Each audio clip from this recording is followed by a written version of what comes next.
What Prophet Music? Tell them say tipsy my bandit. What? 1, 2, 3 connect. Follow me. Ma bandit. Anenda wapakundenza. Hapana shekutamba nengenda kusenza.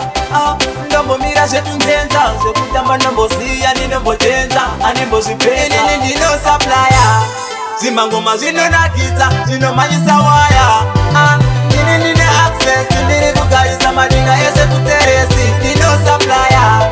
Zimangoma zino nakita. Zino manyisa waya.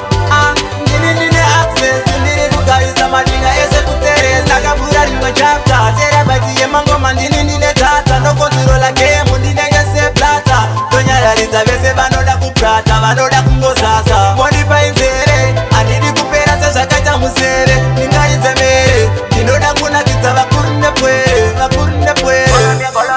Nini no supplier. Zimangoma zino nakita. Zino manyisa waya.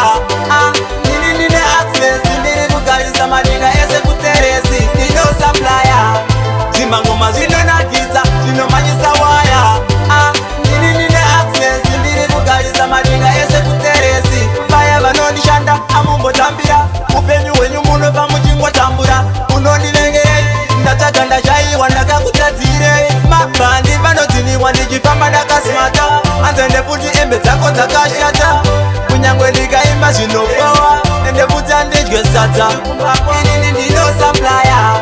Zimangoma zvinonakidza. Zvinomanyisa waya. Nini access. Ndiri kugaisa madinga ese kuteresi. Ndino supplier. Zimangoma zvinonakidza. Zvinomanyisa waya. Nini access. Ndiri kugaisa madinga ese kuteresi. Nakabura ringo chapter. Tera bati ye mangoma nini data. No control la game. Ndinenge se plata. Donya la rita vese vanoda kuprata. Vanoda kungosasa. Modifa inzere. Andidi kupera sasa kaita musere. Ningari zemere. Ninoda kuna kita vakurne pwere. Nini ndino supplier. Zimangoma zino nakita. Zino manyisa waya.